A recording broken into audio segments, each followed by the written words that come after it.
evening, everyone.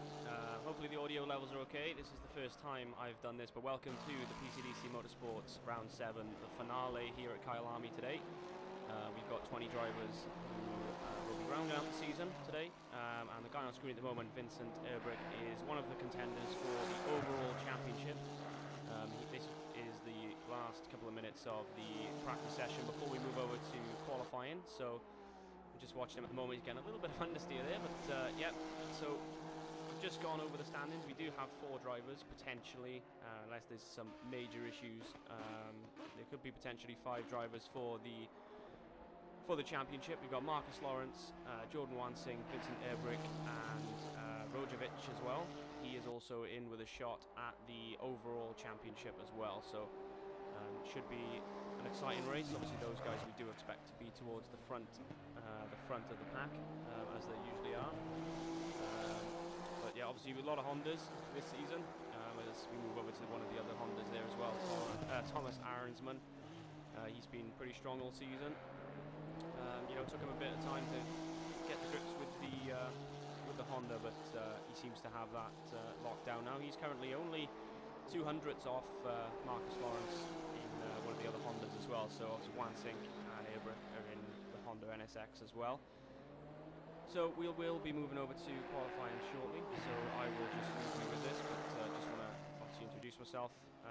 I am Josh Leishan. I'm usually racing in this league, but Husky is unavailable tonight, so I thought I would give it a shot and see what we could come up with. So I haven't streamed before, it broadcasted a race before, but I've done a bit of commentary, so even if the cameras on the screen aren't so great, I will try my best to to sort of commentate the race for you guys. So I will be back just before we move over to qualifying.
Give it all you can.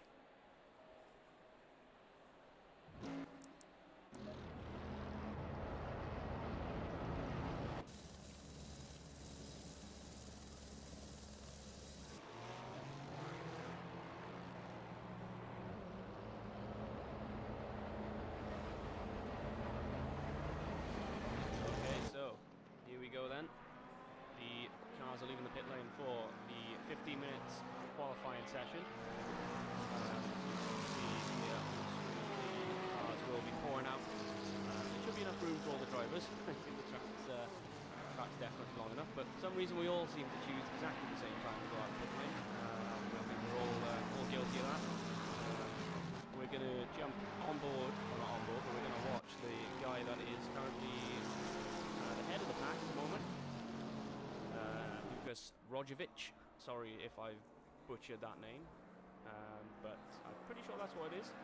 But just behind him as well, in the background, you can see the Red Bull livery Honda NSX. That is Marcus Lawrence as well, one of the other contenders for the championship. But just as these guys are doing their first out lap, I don't have the graphic for the championship standings, but I will just go over the sort of top 5, so to speak. We've got Jordan Wansley, 403 points. Lucas Rojovic, who we're currently watching on the screen, 396 points. So it's very close. Vincent Erbrick with 390 points. Again, only 13 points separating the top 3. And then Marcus Lawrence down in 4th with 380 points. Only 23 points separating the lead car in the championship with the 4th place. So it's going to be nice and close, hopefully. We will have to wait and see, but here we go. Lucas Rojovic is going to get us underway into qualifying. He's going to be the guy to start his hot lap first of all. So let's see if he can keep it nice and clean. The Lexus is obviously very mighty down the straight, and it's a great sounding car too. Hopefully you can hear it, and the audio levels aren't too sort of unbalanced. But a little bit deep there, Rojovic. It might just be the replay cameras, but a little bit deep into turn 1. This corner's very nasty as well, but he's got to try and use all the curve there if he can. Yeah, nice and tidy. So he makes his way down now the long right-hand downhill. It's always a nice corner. Seems pretty clean at the moment.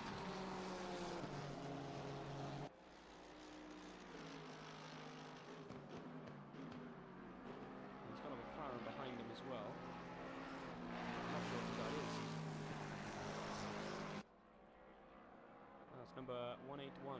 So that is Robert Jan de Jong in the McLaren as well. Another quick driver, so he's going to be looking to set a nice time as well. Rojovic making his way down the hill. Not really a lot to talk about until we've got some times, guys, so we will wait and see. Not too far away from getting some times.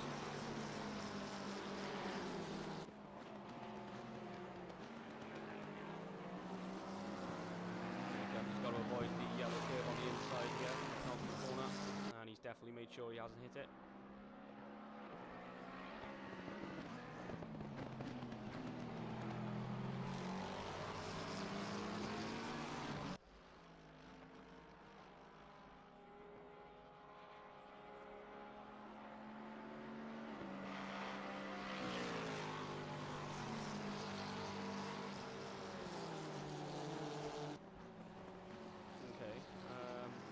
A bit quiet, am I? Okay. I'll just adjust that for you now.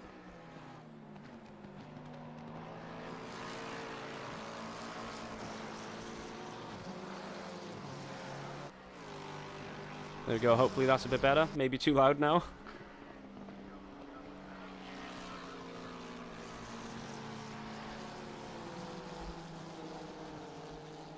Perfect. Thanks, Whip. Thanks, Snake, as well, for letting me know. Okay, hopefully the game audio is okay though. The engine sounds, you know, teething problems, but we're getting there. So yeah, back to the action then. So Aronsman actually the quickest driver on the first round of hot laps. So only a 10th to Vincent Erbrick. It looks like Marcus Lawrence didn't set a time, so let's just see where he is at the moment. When the camera decides, there we go. So here he is in the Red Bull livery Honda NSX. Coming up towards the end of his lap. Is he getting a little bit hampered there, potentially? He is not too close to Robert Jan de Jong, but probably a bit too close for his liking. So let's wait and see. He comes around the final corner. Is he going to set a decent time? He has a second up on what he set so far, but that obviously was invalid. So where is he going to go? Marcus Lawrence is going to go straight to P1 by a tenth over Ahrensman, and just shy of 3/10 to Vincent Erbrick. And there we go. Marcus Lawrence is going to get himself back in the pits. New set of boots, back out. As you can see, Ahrensman's coming back out there as well. Here we go. We're going to jump on with Anderson at the moment, who is around 1.3 up on his time. He's just got a couple of corners to go in the number 66 Porsche. Can't fault the red, black and white Porsche. Always a fan favourite. So here we go. Not too much of a long run to the line. And where is he going to put himself in that Porsche? He's going to go P4. That's a very respectable time there. So 1:42.1 for the number 66 of Anderson.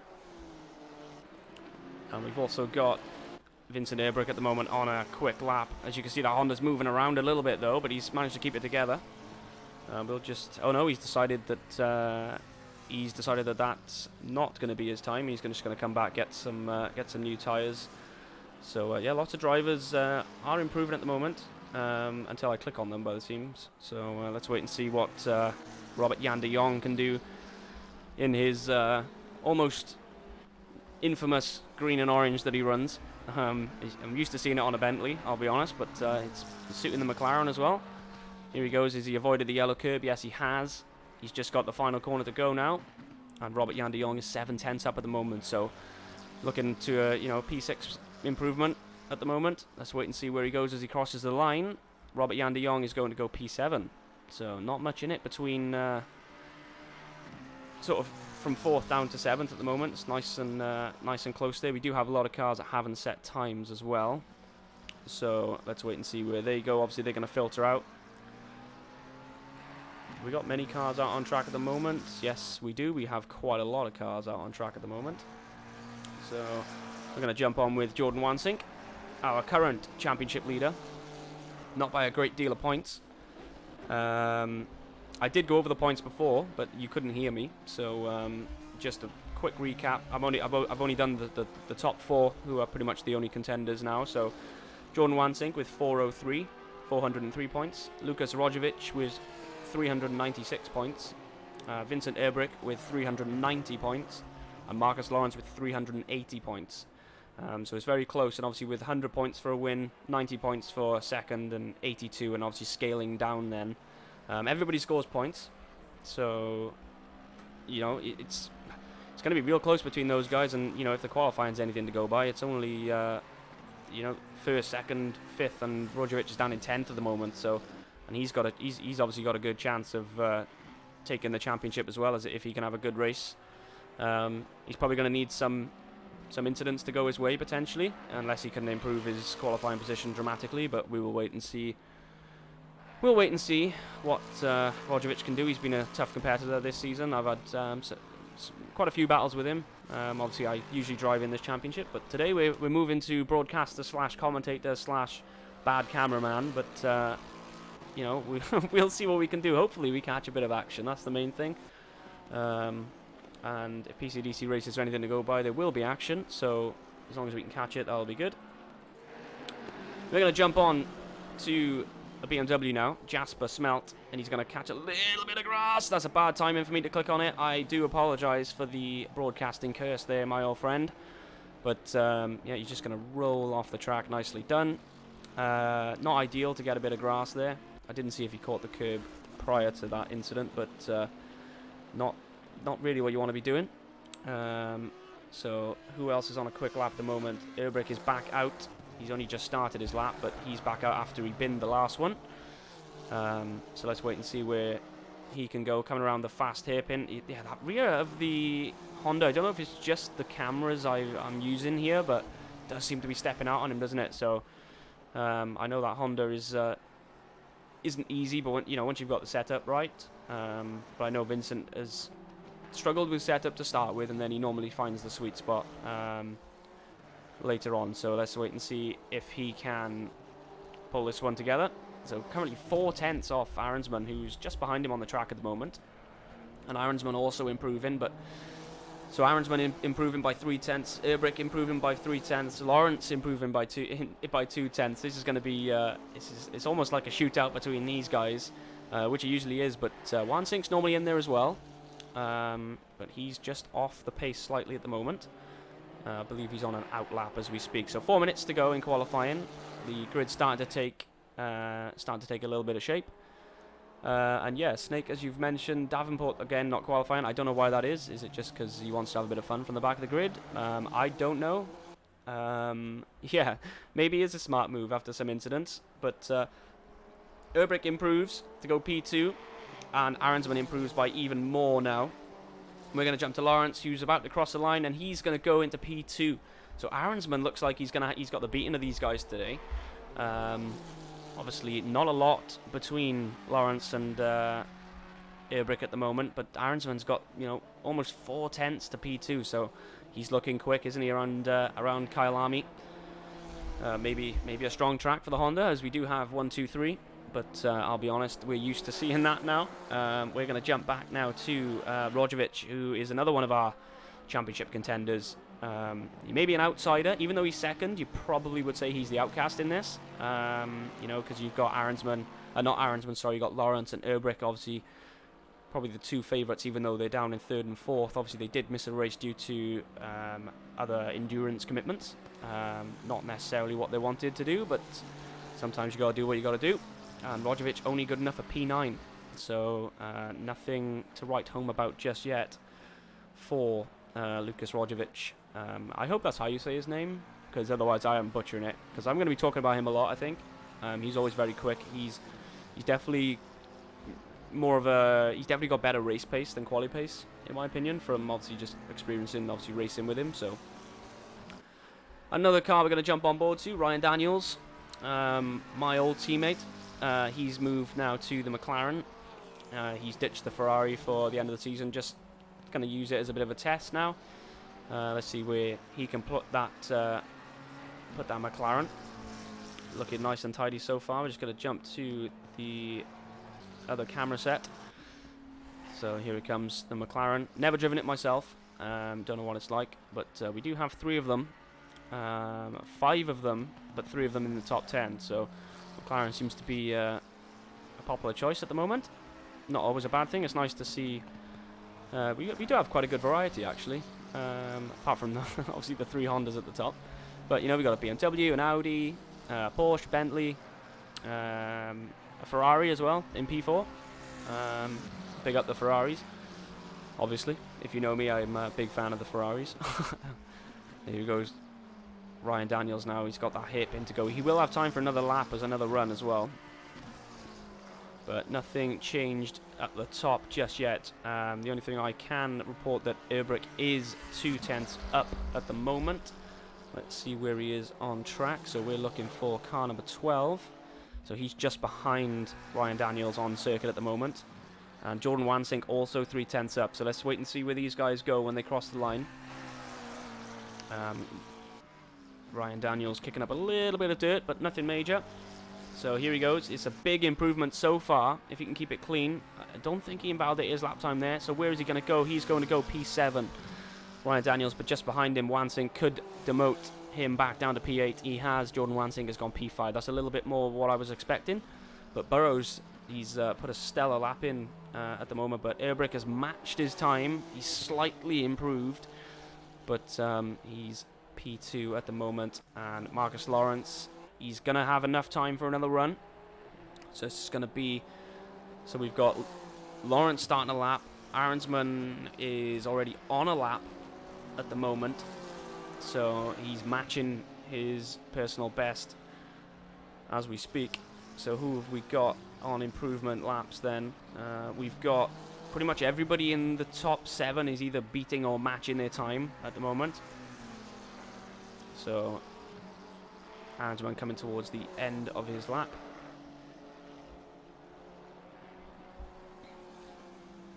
It's a great circuit though, Kyalami. It's going to be a good race hopefully. But there we go. The checker flag is out. So once you cross the line now, that is it for qualifying. And Aronsman's caught a little bit of gravel. He's going to decide that enough is enough. He can't improve. The next car to improve, if we look at...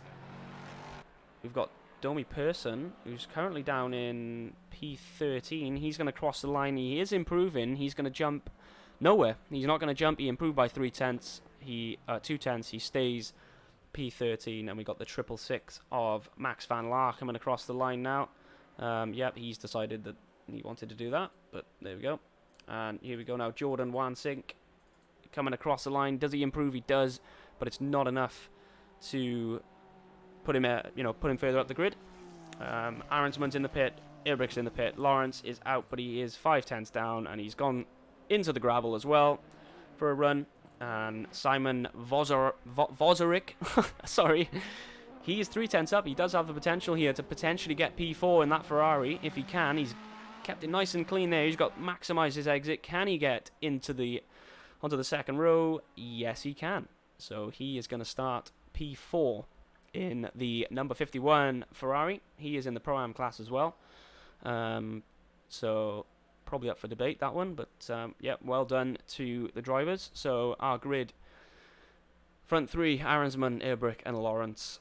So probably what we were expecting. Maybe not in that order or in any order, but we probably did expect, those guys to be near the front. So the three Hondas taking up the first three positions in qualifying. So I will be back in around 3 minutes or so, and we will go through the grid on the formation lap.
Okay then, so here goes. We're gonna wait and see what this is going to, what action this is going to bring. And yeah, Aronsman seems to shine at this track more than others. He won here 2 seasons ago. Yes, he did. You are right. I think I got P3 in that race, which was pretty nice. And it was either yourself, Whip, or Yan de Jong that got sort of hit from the end by a back marker. I can't remember which one of you it was, but it was definitely one of you. So here we go then. This is it. I will bring up the grid for you there. So that is our starting 19 drivers. And we will work our way through the grid now on the formation lap. So today we got a 90-minute endurance. There is a mandatory pit stop. As you could see on the screen there, the orange indicator with the number 1 in it is obviously that you have to do a mandatory. That block will go green when they have cleared the mandatory pit stop. There is no requirements for the pit stop, I believe. I don't think there is, but obviously some cars will need fuel and tyres would be highly advised, as you probably have to pit stop anyway. Hyler, I don't know where he is. So I'm not sure what's gone on there, but he was looking pretty good as well, wasn't he? But so we'll work our way through the field now. We have Aronsman in P1, Vincent Erbrich in P2 in the Honda as well, and also one of the other Hondas, Marcus Lawrence, in P3. We've got Simon Voserick, Jordan Burrows in the McLaren, Jordan Wansink, Robert Yan de Jong in P7, Ryan Daniels in P8. P9 we have Anderson in the number 66 Porsche, Lucas Rojovic in P10, Peter Parnell P11, Andrew Harvey P12, Domi Persson P13. We have Jasper Smelt in the BMW in P14. 15th we have Max van Laar, 16th we have Darrell Hill, and Lucian Zamfirescu has decided that he wants to spin on the outlap, on the formation lap.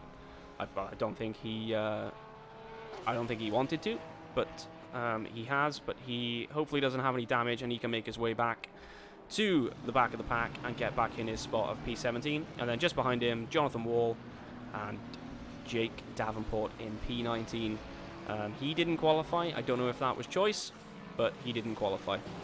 But here we go. The cars now are going into double file. 2 by 2 they go, just as they were on Noah's Ark. 2 by 2, the Hondas, first and second of Aronsman, Erbrich and Lawrence just behind. Like I said, there are 4 potential contenders for the championship.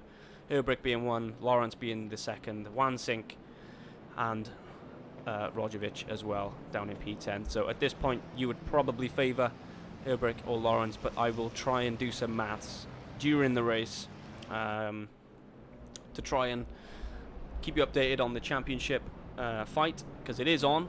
Aronsman isn't involved, but he is going to want to win this race. I say he's not involved unless big things happen. They obviously could all change, but I'm just going to say that everybody finishes and we will go from there. But here we go. Aronsman to get us underway for round 7, the finale of the PCDC ACC League. And here he goes in the Honda on the long run down to turn 1. He's got Marcus Lawrence for company, though, in the slipstream. He's going to try and take a look down to the inside, is he? He doesn't, but Erbrich's going to have a look around the outside, so it's nice and tight between the Hondas at the start. We're going to move over to the helicopter camera now. So as they've gone through the field, we do have some yellow flags towards the back of the pack, though, as it does seem to have been an incident on the first corner of the opening lap. But for the most part, looking pretty good at the moment, and Aronsman has still kept his lead going into the first couple of turns. So as they were for the moment, we will now jump back down the grid to see what's going on a bit further back. We're going to jump on with Domi Persson. He is down in P15 at the moment, so I don't know who was involved in that. I can't really see anybody that's dropped out massively at the moment, but yeah, breaking news. Powney avoids a T1 incident for 2nd race in a row. Yes, you're right, because he did get butchered at the Nürburgring, didn't he? So yes, you are right. So he's currently in P11 as well. Peter Parnell, he's coming under pressure from Andrew Harvey just behind in the AMG, and someone has a meatball flag, so someone has big damage. Not sure who has got the big damage, but somebody has, because the orange meatball is out. So we're going to jump back to the front of the pack, and Jordan Wansink really close to Voserick behind, but we're on board, or not on board, but we're watching Thomas Arnsman at the moment, who is under pressure from Vincent Ebrick and Marcus Lawrence as well, closely following. These guys have been at it all season long, as they do. So let's wait and see how this turns out into turn one. It looks like Arnsman's probably going to have enough of a run to not come under threat this time around, but Ebrick's going to try and get a little bit close to him, try and knock him off his line a bit, but not having any of it, and if anything, you probably run a little bit wide. But side by side behind, we do have Voserick and Jordan Wansink. The camera is glitched out, but Wansink has got that position P4, so it is Honda 1, 2, 3, 4 at the moment as we go. But can Voserick come back at him? He probably won't at this part of the circuit. So it looks like the 4 Hondas, 1, 2, 3, 4, kind of what I expected heading into this race. They found each other on the timing tower, so they're running nicely at the moment. But we do have also a close battle here. Jordan Burroughs is all over the back of Robert Jan de Jong. Jordan Burroughs in the McLaren. So we have 3 McLarens in a row as well, interestingly enough. So all the cars seem to be lining up for us. I'm just going to try and keep an eye on the delta times. I don't want to miss too much, but here we go. Jordan Burroughs in the orange McLaren. Papaya orange. Not quite, but almost. He's going to try and have a look at Robert Jan de Jong coming down the hill from the hairpin. Ryan Daniels has lost the position there, I believe, to Rojovic too. So I don't know if Ryan Daniels run a little bit wide there in the S's, but he's lost the position there as well. So here we go. And Jordan Burroughs is going to try and get a little bit close to Robert Jan de Jong. Not close enough for a move on this particular tour, but a little bit of grass being kicked up from Robert Jan de Jong. That's not going to help. Here they come around the final turn. Jordan Burroughs keeping it nice and clean, probably running a little bit wider than he would have wanted to there, but is he going to have the slipstream coming down into turn one? So we're going to jump on board now. Jordan Burroughs. It's just got very loud in here all of a sudden, but here we go. He's going to try and take a look to the inside, try and knock Jan de Jong off his line a bit, but not having any of it. Jan de Jong getting a little bit sideways, a little bit of oversteer there in turn one. So here we go up the hill. This is a nasty turn, so it's a blind crest here on the inside. You've got to try and just clip a little bit of curb, just as Burroughs has. That's very nice. Not too wide on the exit, but they've both gone a little bit wide on the exit there, so they're going to be under pressure. But I have noticed that Marcus Lawrence has actually got in front of Ebrick now. It looks like they've been battling because Arnsman has pulled out a quite substantial lead, and Wansink and Voserick are pretty close to these guys now as well. So we've got a 4-way fight now for P2. This is pretty big in the championship. I think Wansink would take it at the moment. He is the championship leader by around 23 points. So at the moment he's doing all he needs to. Lawrence then getting himself into the second position. This fight, I think, between these guys is going to go on for pretty much the entire race. And just in the background there, the fight we were watching with Burroughs and de Jong still going ahead. So we're going to jump back to that now. Here we go. Jordan Burroughs. I don't like the way the camera glitches out there, but there we go. What can we do? Jordan Burroughs again. He gets really close to Jan de Jong yet again. The McLaren's coming through. Ooh, he's clipped a little bit too much there. You didn't want that. Jan de Jong getting a little bit sideways there as well. Nothing too serious though. And Jordan Burroughs is running a little bit deep there, which is compromising him down the straight. And we're just going to go to Jordan Wansink here, coming down into turn one. Not quite close enough to Ebrick, but thankfully after the start, Wansink, they haven't disappeared from him. He's still in with a shot of a podium here at this current time. Jordan Wansink been super consistent all season, as he usually is. A little bit of dirt there, but that's not going to hurt anyone. Looking pretty good so far then for the Hondas. 1, 2, 3, 4. But Voserick is just hanging on the back of these guys as well.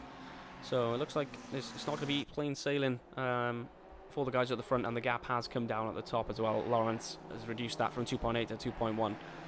And we're just going to hop back a little bit now to Tommy Pearson. Oh, I think Harvey has lost it. Yes, he has. We will just...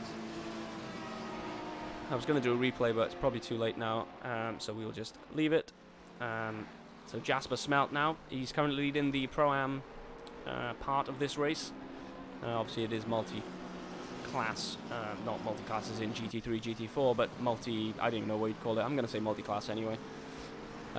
Multi-split, probably the best thing to say, but Jasper Smelt in the BMW currently leading that fight, which is nice and close, which is always what we want to see between these guys. And we've got Davenport, Van Laar, Zamfarescu as well is just hatching onto the back of these guys. And yeah, Harvey has had a bit of a moment somewhere. Looked like he probably got a bit too much curb coming onto the coming down the right-hander, but it looks like Ryan Daniels has also again lost another position. Peter Parnell this time in the Pineapple race in Bentley obviously stands out. So Ryan Daniels not having a great start, but this is an endurance race. There's still 1 hour and 22 minutes to go, so lots of time to correct your wrongs if you make them early on. As he comes up the hill now, not quite got the pace at the moment though, but Aronsman still out in front by 2 seconds, and Jordan Wansink as well. He's not too far behind, is he? Behind the others. And obviously, being sort of an open strategy, there is going to be an element of that comes into it. Do you pit early, pit late? Do you take tyres? Do you not? Obviously, some guys may decide to just double stint the tyres. Hasn't, it's not the first time it would have been done. But the Honda, I know, is notoriously bad, I think, on rear tyres. I'm pretty sure it is anyway. But there they are, 1, 2, 3, 4, as they do. I know it's bad in the rain. I know it eats rear tyres in the rain. So far, so good. I don't think any major incidents have happened so far. Obviously, only 8 minutes in, 8.5 minutes in. There's still time. Still times for things to go wrong. Hopefully it doesn't. But yeah, the closest battle on track at the moment is either going to be Burrows or Daniels. So we will just jump on board with Burrows at the moment. It looks like he's made a mistake actually, because that was 6/10. It's now 2.5 seconds. So I think he must have run a little bit deep into the final turn. But yeah, Ryan Daniels and Parnell are now past Rojovic as well. So stuff is obviously going on. This track is relentless on the curbs. And yeah, Whip surprised at Vodric's pace, to be honest. As Raz Daniels gets a bit of snap oversteer there, but he manages to keep it together. And Rojovic now is going to come back at him. Here we go, coming down into the sunset right-hander. And on the inside, as Rojovic that is brave there, but Ryan Daniels, do apologise, leaving him the space. And he's going to slot back in front there, take the race in line. So nice bit of driving. I know this is Ryan's first time in this car, or first PCDC race in this car, as far as I'm aware. So obviously still adjusting to the McLaren life. So I will catch up with him after this, and we will see what he thought. But so far, P9, he's in the top 10, which is always good. And yeah, surprised at Vodric's pace. Yes and no. I know he is a quick guy. He's been pretty decent in qualifying throughout the season, but yeah, he is hanging in there, isn't he? I think what you're saying is you're surprised he's on the back of those guys, the top 4, all in the Hondas. And yeah, I completely get that. But yeah, he's doing well. He's definitely holding his own, isn't he? So, but we're going to jump to the front of the grid because the gap has now come down to 9/10 between Aronsman and Lawrence, and Vincent Airbrick obviously just a second behind as well. But yeah, the Red Bull livery on the NSX is surprisingly nice. Honda and Red Bull, even though they're parting ways in a year's time, why not rock it? Burrows has come into the pit, so he's the first of the drivers to. Oh no, he's going to come to the pits and he's going to quit out.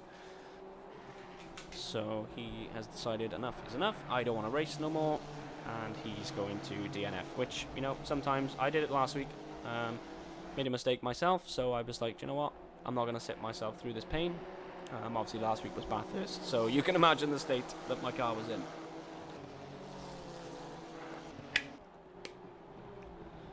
So yeah, it's a bit of a they're all sort of jousting at each other at the front at the moment. They all seem to be doing pretty much relative times. Erbrick was the fastest guy last time around.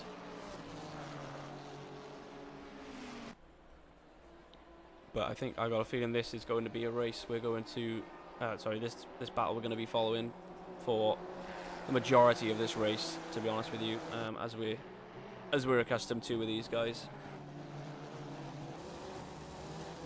And here they come then to round the finish line to start lap 7, I believe it is. Or have they done 7? I don't even know. But here we go then. Lawrence coming down into turn 1. Just nowhere near him. Well, I say nowhere near him. He's not close enough this time. But he is gaining, isn't he? He's definitely getting closer. And he's also maintaining the gap to a bit behind as well. So if he can try and get past Ironsman quick here and try and pull away. He's run a little bit wide there, though. That's going to cost him a bit of time. But thankfully for him, Erbrick did the same. And so did Wansink as well. Also run wide there. Not necessarily what you want to be doing. But we're going to jump a little bit further back now. See what's going on with Jake Davenport in the Bentley. He's chasing Van Laar, the 666 McLaren. And yeah, it does look like De Jong's in a no man's land race. You're right there.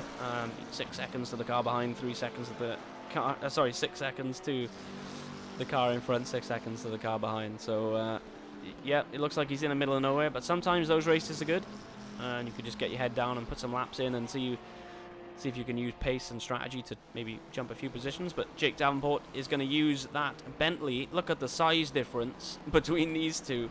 He's going to try and use the Bentley to try and get past Van Laar here, coming down the S's and then back up the hill towards the hairpin. Is he going to have a look into the hairpin? I'm probably going to say yeah, why not?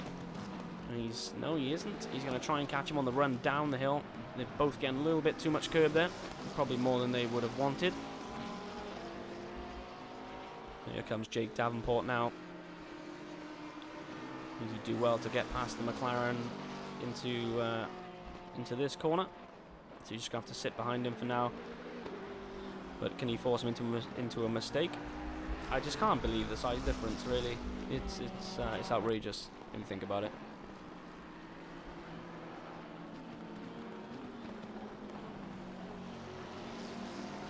So as he managed to maximise his exit, it's looking pretty close. But also Anderson behind in the Porsche. He's like, come on, boys, fight it out. I want to have a chance of overtaking one of you boys as well. Jake Davenport, now he's going to move to the inside, is he? Yes, he is, into turn 1. He's not quite close enough to make the move, though. Van Laar didn't even really go too defensive. But here we go. He's going to try and have a look into the hairpin. But as all this is going on, Anderson is having a great opportunity now to try and jump onto the back of them. And yes, Whippy, I do think you're right. He was a bit further up at the start, wasn't he? But here we go. They're going to go side by side into the right-hander. And there we go. The Bentley's going to squeeze past. And is the Porsche going to try and have a look as well at Van Laar down the inside? He's going to get squeezed out to the curbs, though. But nice driving from all of these guys. As Van Laar now is under threat from Anderson in the Porsche. The 66 Porsche. That one is the white and red and black. So yeah, if he has had a lap 1 incident, he may be carrying a bit of damage. Can't really see any visible damage. But we're just going to hop to the front of the grid now, just because this battle is getting a little bit close, and it is for the lead. So Marcus Lawrence now nice and close to Thomas Arensman. He's not going to have a look down the inside here. I don't think it was just more of a, I'm here now, let's get this done out the way. So the Hondas now are coming a little bit closer together. But surprisingly, Erbrick is being left behind. I didn't think he looked too... he didn't look too confident in qualifying, did he, on the setup in the fast corners? But there we go. Marcus Lawrence is getting really close now to Arensman. That's going to be real close, this. He's looking like he wants to get past him now. He needs to... because he knows if he can try and pull away from Erbrick, he may actually have a chance at taking the championship here. So obviously, as this race settles down a little bit later on, if it settles down, I will try and go over some of the championship stand-ins and whatnot. But I don't think there's going to be any overtakes here from the guys. And we're going to jump back to Anderson real quick. And he has got past Van Laar. So there we go, Van Laar and Davenport getting through on that lap as we were. So here we go, let's have a look. Marcus Lawrence in the Honda. He's going to try, and he had carried so much more speed there than Arensman. You've just got to be careful of this yellow curb, and when there's a car behind you, it can be daunting, and you're always looking in your mirrors. Marcus Lawrence needs a good exit here and try and use the slipstream. The only problem is, obviously you're in the exact same car, so you're not going to have a straight line advantage unless you're running ridiculously low aero. But obviously the slipstream will help, but it's not helping him enough yet. Is Marcus Lawrence, but there we go. Arensman's run a little bit deep there. It's going to give Lawrence half a chance now up the hill. If he can get a good exit here, he's going to try and force Arensman to take a different line through there, but Arensman's having none of it. And here they come now down towards the long right-hander that is Sunset on this track, and the headlights of the cars now, as there is pretty much no sun. And here they go, side by side, almost, not quite. Arensman's going to slot in, is he? No, he's not. He's going to go defensive, and Marcus Lawrence is going to go around the outside, is he? He's going to get a little bit squeezed onto the curb in there, but nothing major.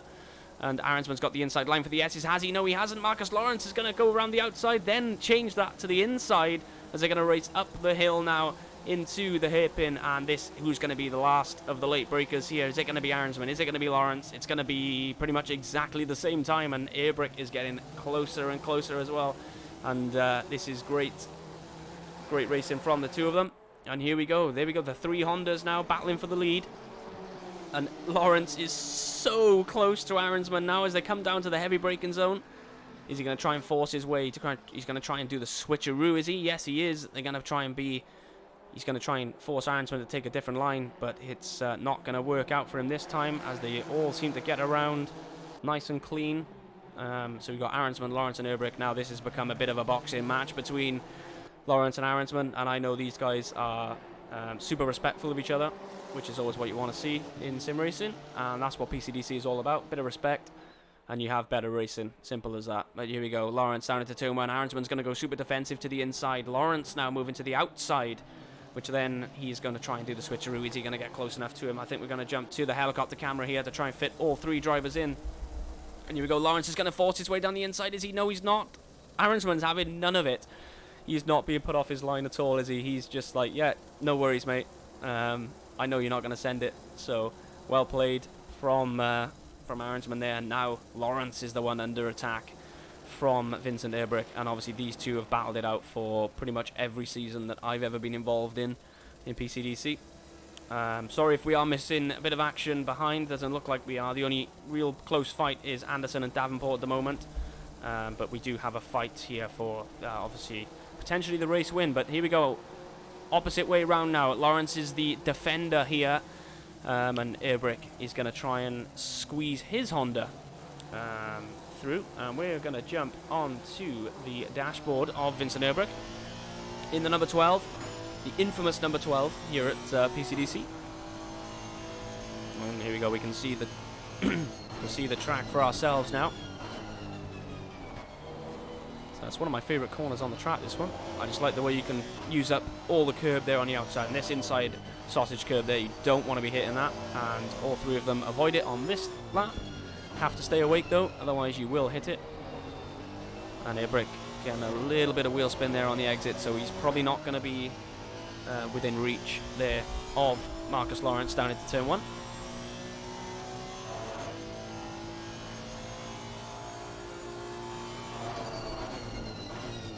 Here they come into turn one. It's so different to see it here in this angle, and we're going to jump on board with Marcus Lawrence now, who gets very, very close to Arensman in this portion of the track. And just in the little screen there where the rear view mirror would be, you can see Airbrick as well.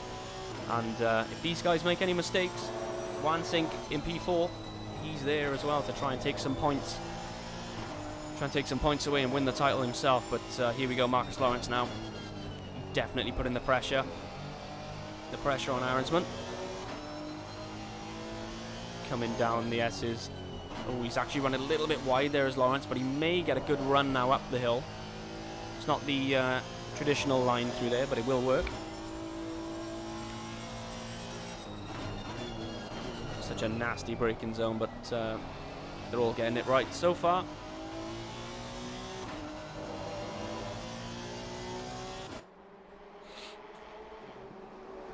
God, this is close.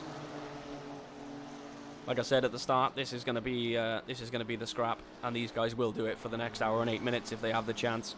Hopefully, it doesn't end in tears, and hopefully we get some good racing. And it looks like Anderson's got past Davenport as well, and also Smelt past Van Laar. Sorry if I do miss some of the action, but for the most part, this is what we need to be focusing on at the moment. So Marcus Lawrence now under pressure from Vincent Erbrick behind. And the Helicam is definitely getting its having to work for its money today, but it's just the best way we can keep all three drivers in the shot. And yeah, I think Parney is closing. I think Parnell is closing, you know. But yeah, it does seem to have sort of settled down in the middle of the field. But here we go, Marcus Lawrence now on Thomas Arensman. We're going to focus on Marcus Lawrence as he is the middle car in this scrap. But he does seem to run a little bit wide there, but he's getting so close. But Arensman using the park on the apex defense. And here we go, now Arensman's running a little bit too wide. This definitely compromised his exit, but he's managed to stay ahead again, hasn't he? He's just kept it in front of the Red Bull liveried Honda of Marcus Lawrence. And what is interesting as well, these three are still pulling away from Jordan Wansink as well. The gap was 6 seconds, it's now 7.9. So even though they're battling, these three are the outright pace setters at the moment. Nobody else is getting close to them. But Marcus Lawrence is desperate to get past, isn't he? I think if he can get past Arensman and maybe pull away, and there we go, we got Wall, I believe that is Jonathan Wall, staying out of the way, being lapped. But here we go, Arensman, he's got a little bit of curb, but nothing too, not too major. But this is a great scrap between these three. Marcus Lawrence almost pushing Arensman around the corner. So here we go. Let's see how it pans out. There's going to be a slipstream train for Erbrick behind. He has got to be close enough, is he? They could all attack each other now at the same time, and Arensman's going to move to the inside, then swerve back. Arensman's gone a little bit defensive. Let's see how they come around turn one. Lawrence now getting nice and close, but again, just clean racing from the two of them, from the three of them, sorry. Here they go, around up the hill. Is there going to be any dirt? Yes, there is a little bit of dirt for Marcus Lawrence. Is he going to come under threat now from Vincent Erbrick? I think he might do. And if I know Vincent, he's going to try and send it this time, is he? No, he's not. He's going to get on the brakes. He knows this is an endurance race. He's going to try and carry the speed through now and maybe push Marcus Lawrence into a mistake. This is just causing chaos. This just ebbing and flowing between. Marcus Lawrence is the one on the attack, then he's under threat. So this is great racing. Exactly what we want to see from these three, and it's what we're accustomed to seeing now. We've also got Smelt in the pits as well, and Vincent Erbrick now is going to be close. He's going to have the inside line, is he? Yes, he is. They're coming down the hill pretty much side by side now. Just has to slot in, doesn't he? He just has to slot in behind. That's great car control though from Vincent. He knew where his front bumper was, so he just had to slot in. And here we go. We're going to jump to the onboard camera of Vincent Erbrick's number 12 as he is hunting down the number 29 Red Bull liveried Honda of. And Vincent Erbrick's going to get a little bit too greedy there and carried a little bit too much speed. Easily done when you're behind another car as well. I want it to start raining. That would be definitely would throw a spanner in the works, and a Honda probably wouldn't win then, because I know it's not great on its tyres in the rain. But yeah, we're running at 22 track temp, 22 ambient, and I can't see the weather changing for the next 30 minutes at least. So unfortunately, I don't think we're going to get any rain. Although yes, it would definitely mix things up. But yeah, this is just sort of, as it should be, I suppose. They're just battling it out. And I'm going to jump to another driver now, as we've been following this for a while, and no doubt I will miss something. But we're going to go to Domi Persson. who is fighting the other Lexus on the circuit. I believe we only have two. Domi Person currently in P10, and Brozovic, who is a championship contender, I must say, but P9 is not going to be enough for him. I believe, as it stands, if I just work this out real quick, even though it's only obviously half an hour into the race. So it's 100 points for a win. Arensman isn't actually within. He doesn't actually have a shot at winning this one, I don't think, does he? I don't think he does. I can't actually see him on the standings. No, he can't win it. Even if he won, he can't win it. And yeah, do you know what I was going to say? Domi is probably driver of the year. He has improved massively. I actually messaged him last weekend about this, saying, you know, how far he's come along. And here we go. He's going to try and send it up the inside, and he's going to get that done. Nice and easy. I don't know if Brozovic sort of was like, just go past me, but he missed his braking spot. But there we go. That's just a testament to Domi's season, and I wouldn't be surprised now if he can rock up to the back of Ryan Daniels in that McLaren as well. So all so far so good for Domi Person. What's going on back towards the front? Nothing has changed. They do have a back marker. I believe that is Darrell Hill in the Audi. So as it stands at the moment then, Marcus Lawrence would be getting 90 points. So yeah, at the moment then, where is Wansink? He's P4. So he'd be getting 75 points. So it's 100 points for a win, 90 for second, 82 for third, and 75 for fourth. So obviously Marcus Lawrence would be getting a gain of 15 points on Wansink, which wouldn't be enough. And Erbrick would be getting obviously 82 points as opposed to Wansink's 75. So at the moment, Wansink is the championship winner, but obviously he needs to keep it on the track, and he can't really afford to lose, obviously lose any more positions. So whereas if then Lawrence was to win, he would get 25 more points than Wansink, which would mean he would win the title by 2 points. Marcus Lawrence would win the championship by 2 points if that was the case, I believe. But I will work that out at the end when we know where the guys are going to finish. Obviously, at the moment, it's all a bit of guesswork. So Lawrence needs to win this race if he is within, obviously, a shot of the title. And Erbrick is 13 points behind.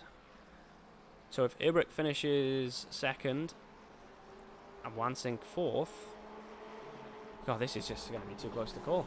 This is going to be too close to call. But we'll worry about that at the end. Marcus Lawrence now, he knows he needs to get this done. But when does he pull the plug on either sending it or using some strategy to try and get past? You probably don't. You try and keep it going. And yeah, as Whip said, he thinks he'll take the lead on an undercut. It's got to be that time soon where the guys are going to start coming in. But Arensman is going defensive, but he's putting that Honda in all the right places. Well, he has for the most part, but he is under threat now from Marcus Lawrence, and we're going to jump to the helicam. Yeah, see Marcus Lawrence now. He's going to try and force himself away around the outside. He's gone a little bit too deep, though. And that's going to allow Vincent Erbrick through, I think. It's going to be super close now. Don't hit the yellow curb. And they haven't. And Erbrick has missed an opportunity there. That was super, super brave stuff from Lawrence. It did look like he was going to overrun the corner. If I'm honest, I did think he was going to get it stopped, but he didn't. He's gone a little bit too deep. And he's obviously got to work his way back up to the back of Arensman again, which I think he'll do, if I'm honest. This battle is just, to be honest, it's the only one we've got on track at the moment. So we're going to stick with it. We're going to stick with it for now.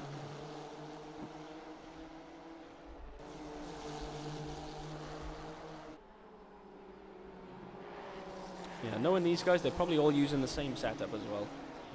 I know these guys race in the endurance team of PCDC, so I imagine they're they're probably all using the same setup as well, so there's probably no gain. Okay.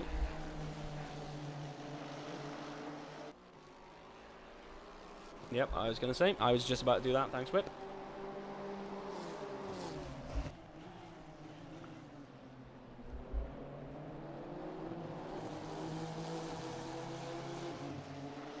Ooh, Wayback's got a little bit wide there and lots of sparks. I do like the LED strips that Marcus Lawrence is rocking on that. It does look pretty epic, I must say.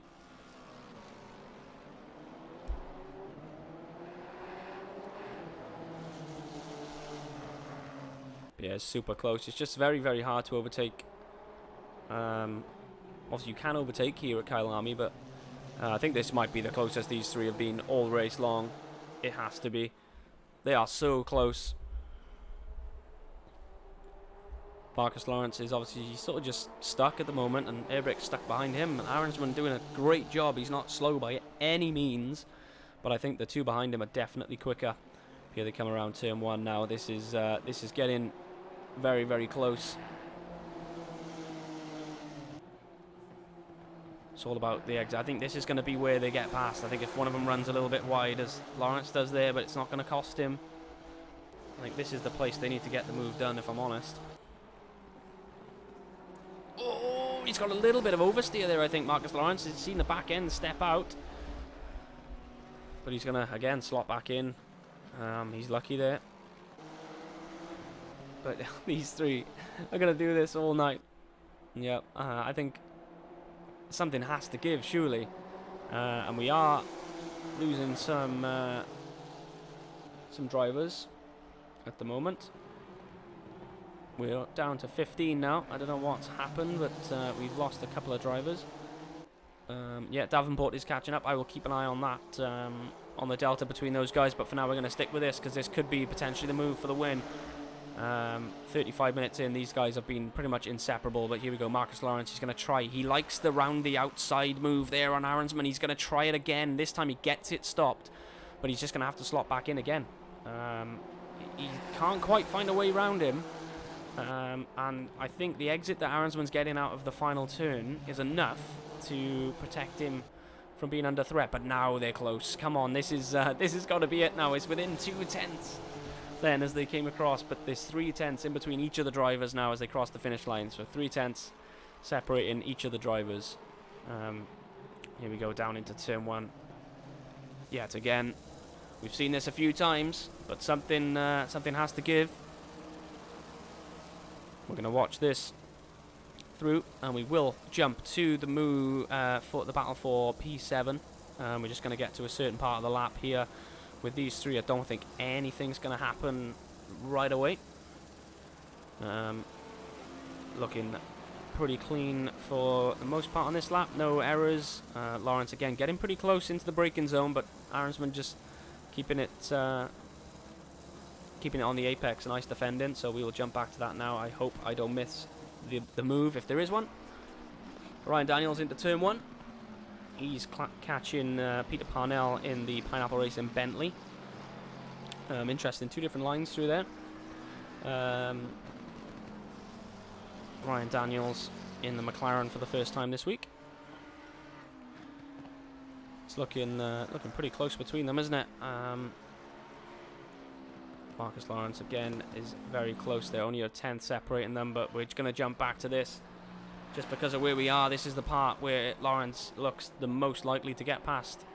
But these three are... Oh, and there we go, Aronsman. He's going to spin as he is, but he's kept it out of the wall just about, I think. We're just going to get a 10-second replay. There will be a big delay here because of the custom liveries. Unfortunately, that's just a part of the game. But here we go. Marcus Lawrence just behind Aronsman. Aronsman is going to spin.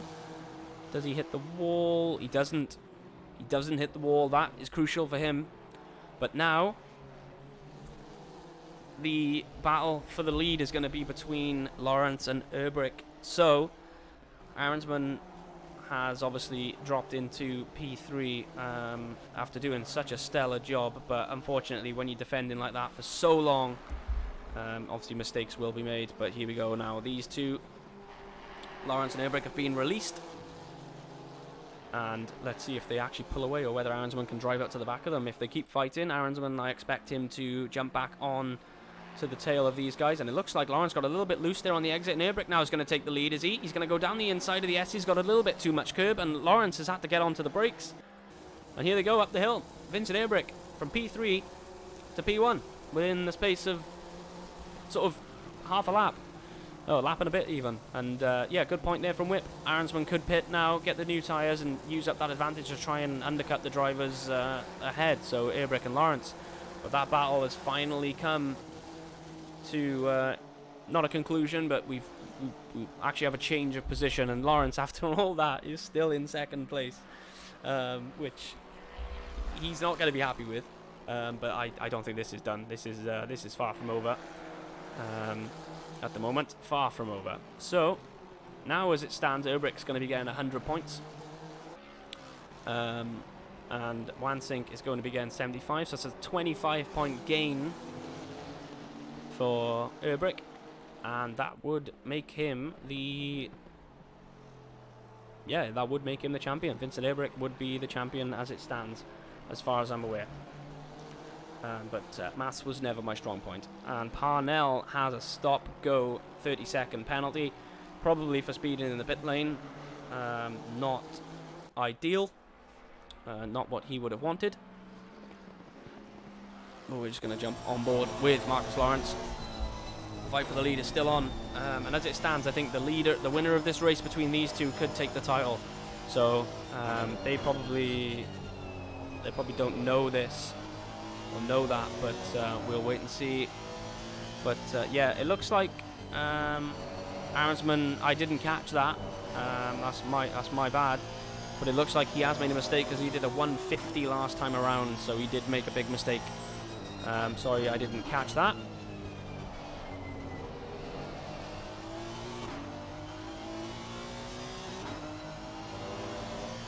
Ooh, Vincent feeling the need to go super defensive early.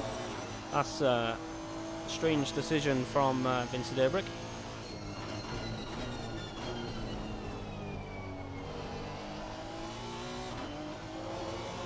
Okay, and if you just bear with me, I will be back. Just give me 30 seconds.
Okay, so I am back, and Lawrence almost catching the back of Erbrick there. I believe that's Wojciech, is it, getting out of the way in the Lexus? I think it is.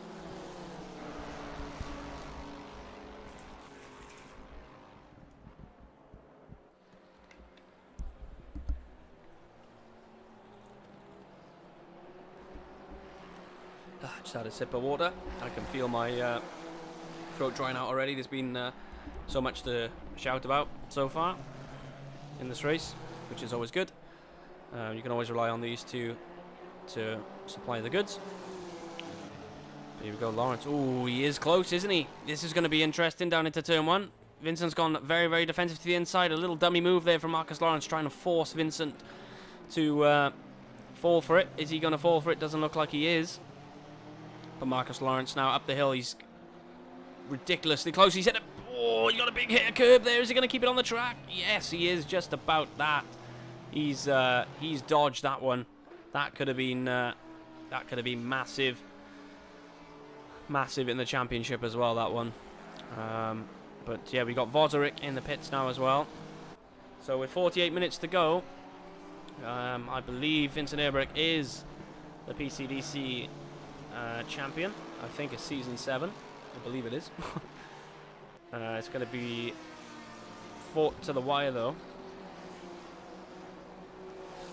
Yeah, because he would be gaining 25 points and he's only 13 behind, so Vincent Ehrbrick would be the PCDC season 7 champion of the GT3 ACC League. But the current championship leader, Jordan Wansink, just going about his business at the moment. He doesn't quite have the race pace so far to hang with the guys at the front. And Ryan Daniels is also in the pits in the number 6 McLaren. There we go, Jordan Wansink. He's, he's lapping very well, but unfortunately just not as well. And here we go, big for the face of this race. Marcus Lawrence is into the pits pretty much at the halfway point in this stint, so Marcus Lawrence is going to come in, ditch those tyres more than likely, and get himself on a fresh set and try and undercut Vincent, although the mistake obviously did put him 2 seconds behind him. And also in the background you can see Jordan Wansink as well coming into the pits. So here we go, Ryan Daniels now. He's just he's come in to complete his mandatory pit stop. I'm just going to see where he is. He's only 1.3 behind Rojovic, who is just in front of him.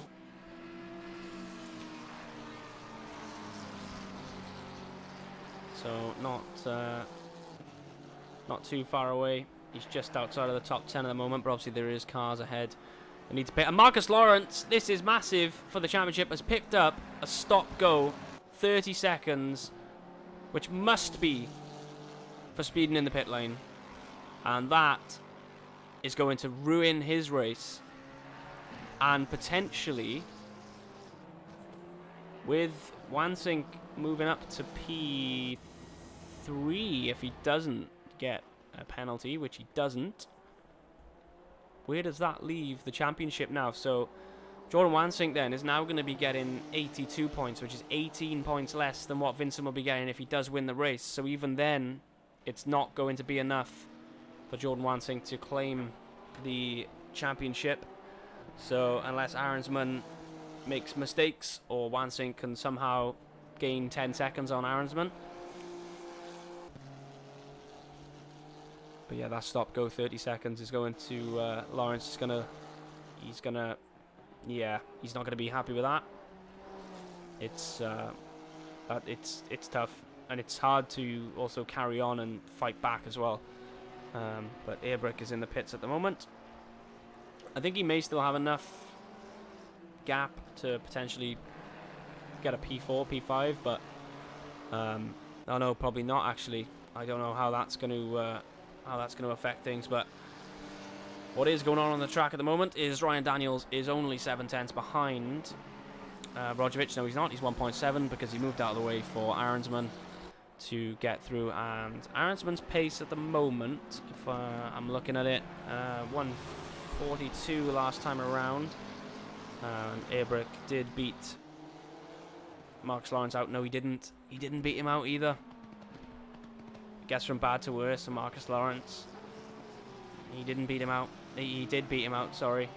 But he is going to have to do the stop go 30 seconds, and that's going to send him behind him again, and behind quite a lot of drivers. I don't know where he's going to filter out. Obviously, he's going to be behind Wansink for sure, because he's only 25 seconds in front of him. But yeah, that's tough. Unfortunately, he's taken away the championship battle from Marcus Lawrence. It was a tussle between Lawrence and Ehrbrick for the win, and whoever would have won this race between them would have taken the championship, but at this rate you have to just say it's probably going to be Vincent unless mistakes are made. Obviously still a long time to go in this race. Voserick has pitted, and also Ryan Daniels has got past now, so I don't know if Rojovic has made mistakes, but he is now behind Ryan Daniels. And I'm going to take 5 seconds and have a bit of a breather, because this is all taking a turn, if you're Marcus Lawrence, for the worst, to be honest. It's not ideally what he wanted. Ryan Daniels under threat. Is he? No, he's not. Not quite from Rojovic in the Lexus.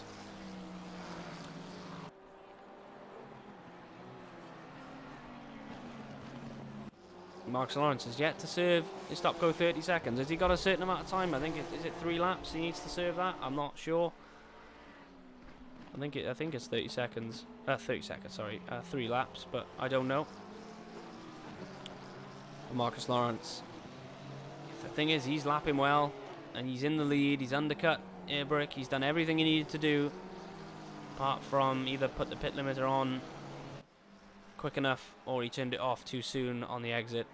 One of the two, but it's not affecting his pace at the moment anyway, but maybe he's going to try and use up the good of that tyre while it's in the temperature window and try and pull away. So effectively he's got to do another full pit stop, obviously without actually having anything done to his car. But the delta time is around well, actually Lawrence did a 59-second pit stop last time, and it was a 1:04 for Airbrick, so maybe Airbrick took more fuel, or oh, then again, no, that wouldn't have mattered, because they would have taken tyres anyway, so maybe Airbrick just missed his box a little bit. But I think we might see him dive into the pits now.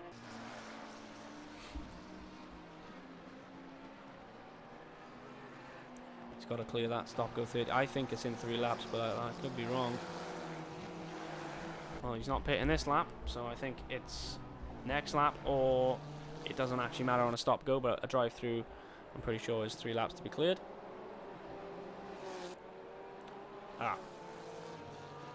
He's been disqualified. Did he not know that he had that? Because that, or he just knew the race was over, so he wanted it. I don't even know. I don't even know. I really don't. But it is what it is. We need to move on. And we're going to jump on board with Aronsman. He is yet to pit. He is currently leading the race. But obviously he does have to clear his manager pit stop. Yeah, Spinella, exactly that. But that is now definitely going to promote. No, where is Jordan Wansink? He's no longer in the race. Jordan Wansink has either disconnected, or am I being blind? Let me just double check that. No, I'm not being blind. He's not there.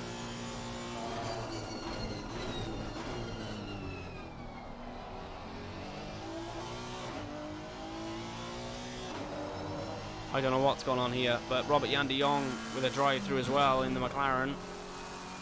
That's going to cost him a bit of time as well. And Ryan Daniels now is going to be promoted up to P4.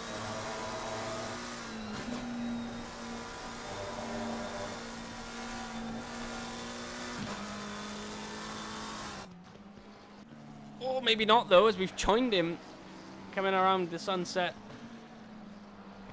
But yeah, there was 20 drivers at the start of this race. We have lost 7 of them. I don't know what happened to Jordan Wansink. He's not even showing on my timing tower on the broadcast software, so I don't know what's gone on there. But yeah, this is so all worked in Vincent Airbrick's hands, doesn't it? And also Rojovic as well is going to gain some points now on those two. It's not going to be enough to win the title, because obviously Airbrick is going to win the race, we suspect.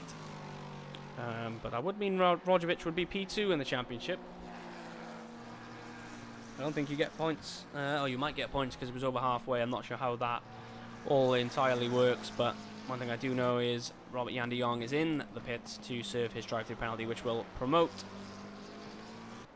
Ryan Daniels into P4. He is going to be over the moon with that.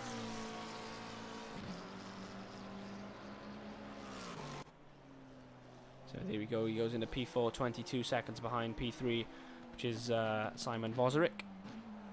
But he won't care about that. But he does have Rojovic behind him, only 4 seconds. Robert Jan de Jong behind him. He's just coming out of the pits now. And Domi Persson is going to jump him as well. So, the drive-through has sent de Jong from P4 down to P7. And Domi Persson will take that. Thank you very much. I'll have P6 in his all-white Lexus, which is looking pretty nice, I gotta say. It does look good. Yeah, what a shame. What a shame we've lost two of the big championship contenders in this race. Unfortunately, that's sometimes how it goes. Yep, as you can see, Marcus Lawrence in the chat, you got to stop go for speeding as we knew, and he thought he had 1 lap left for the DQ, but he didn't, and that was that. So, unfortunately, he's out of the race. No championship this time around. Obviously, he was in with a shot if he could get in front of Urbrick, which he did. But obviously, the stop-go penalty cost him the race in the grand scheme of things.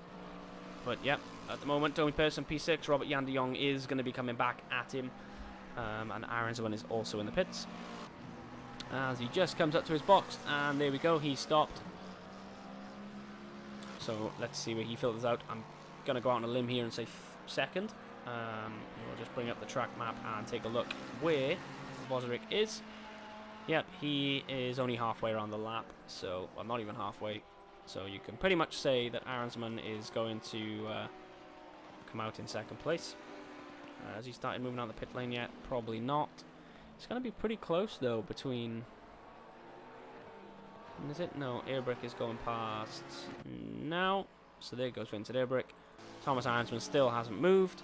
Now he's just been dropped down off the jacks, and away he goes. So the gaps between first, second, and third have just got a lot larger than what they were earlier on in the race, which is a great shame, because the battle between the three Hondas at the front was incredible, I've got to say. And whip just for, obviously you said that looked like a long pit stop. It did look long, but it was actually 0.3 faster than Vincent Urbrick. So Vincent Urbrick did a 1 minute 4 pit stop, 1 minute 4.8.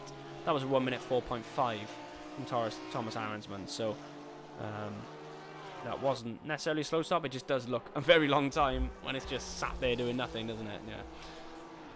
So here we go, 35 minutes to go. I think the battle for P6 is hotting up.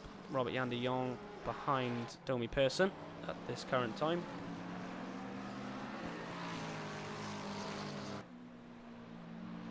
There he is. Domi Persson, as we were talking about earlier on. Oh, and Jan de Jong has had a bit of a moment. We're going to try and catch that if we can. Sorry for the long delay. Obviously, custom liveries don't allow us to do this quickly. Robert Jan de Jong, there's the yellow curb, he's gone for a spin, and look at that, pirouette, 360, great stuff. Well, not great if you're Robert Jan de Jong, and he's probably got some flat spots on there, but for the most part, he'll be happy with that, he's kept hold of it. And Rojovic now behind Ryan Daniels.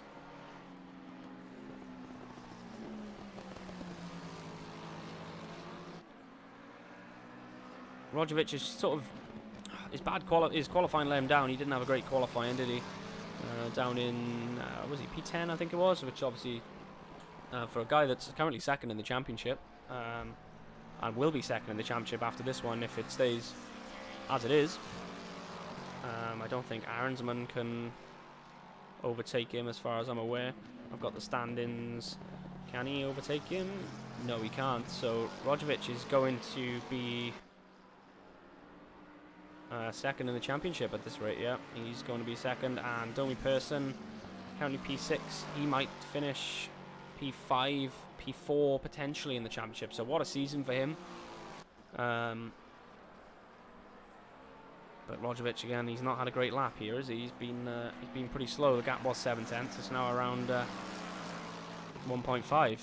And Arrangeman 13 seconds behind Vincent Erbrick.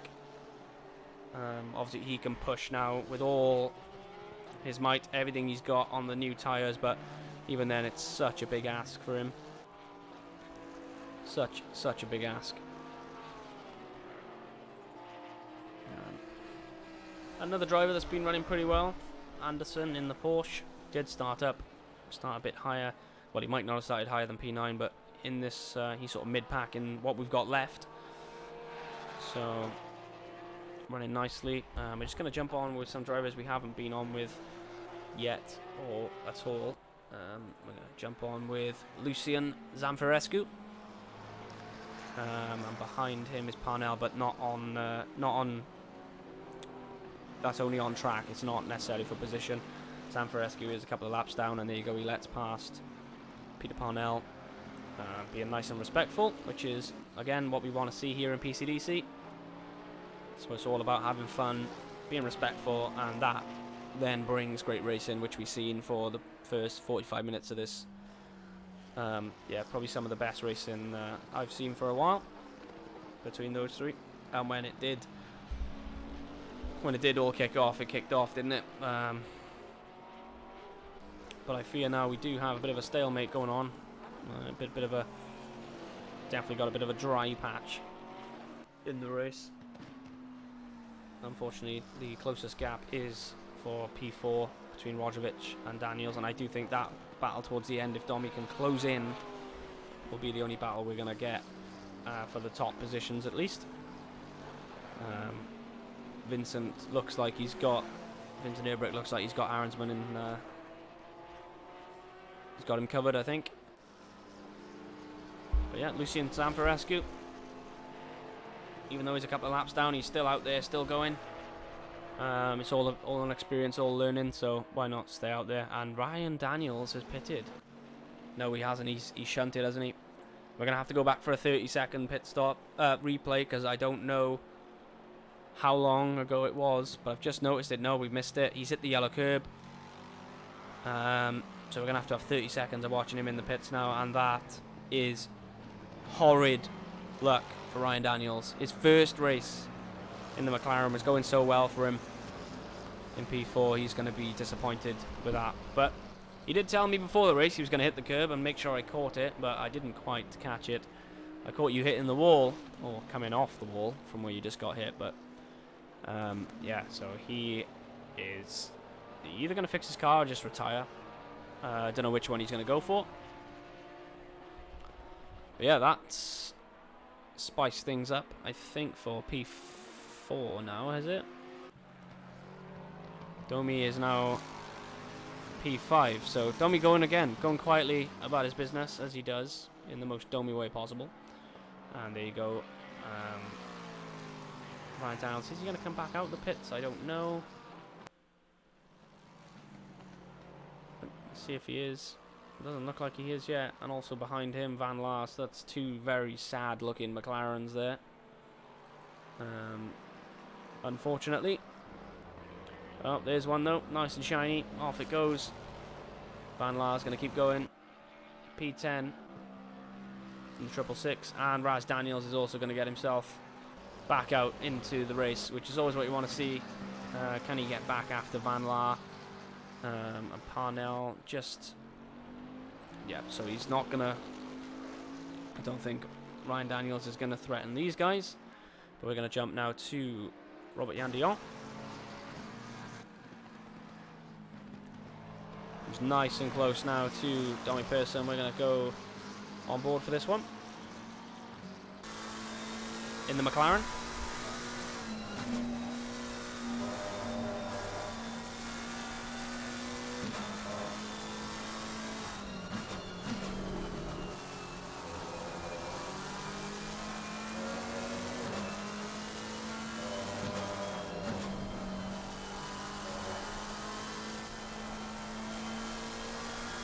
McLaren looking pretty handy there.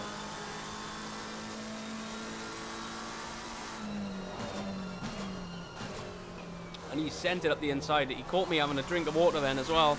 He sent it up the inside. Let's get a quick replay of that one. I'll jump to the helicam for it as well, as long as it doesn't glitch out for the replay. Please don't. Here we go. Robert Jan de Jong to the inside. Domi either outbroke himself or, being the gentleman he is, has decided that, look mate, if you're behind me for too much longer, I'm going to make a mistake of my own. So there we go. Robert Jan de Jong back to P5. Obviously he was P4 at the time he had his drive-through. Has he got the pace to catch Rojovic for the end? Still 27 minutes to go, not 28 minutes. So let's hope he can get back up there and cause a bit of havoc and try and get that P4 back. And here we go.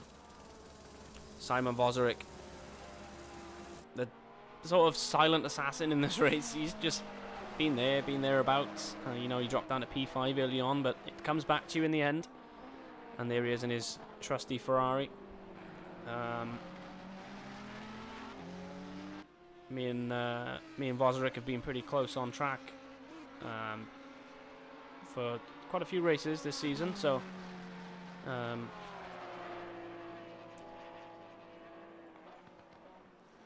he's going to try and keep it together. I think if he can, as long as he can keep it together, he should be getting the P3 in this race, because the next car behind him is the 333, which, as you can see towards the bottom of the track map, is just coming around the hairpin there. So he's got quite a bit of time in hand over him.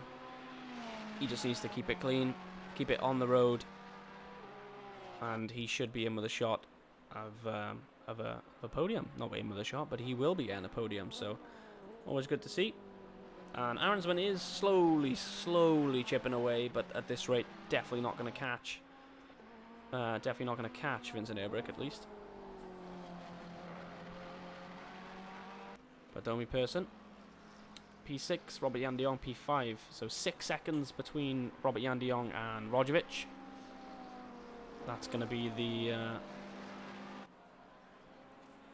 the battle for P4 if Robert Jan de Jong can obviously keep it together. He lapped half a second faster last time around, did Robert Jan de Jong. So 8/10 actually on Rojovic last time. So it's come down to 5.6 now, and Robert Jan de Jong is soaring away from Domi Person, isn't he? So really driving well is Jan de Jong.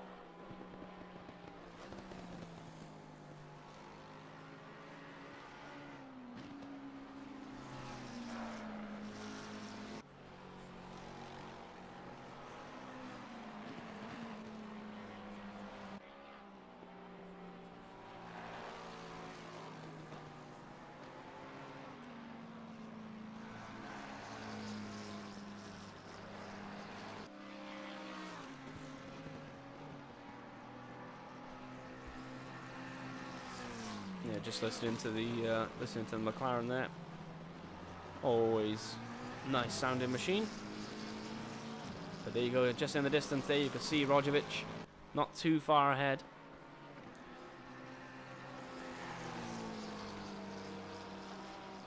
So another 6/10 out of Vincent Airbrick there, Thomas Aronsman. I don't think he's quite going to threaten him though, but again, with 25 minutes to go, mistakes are still there to be made.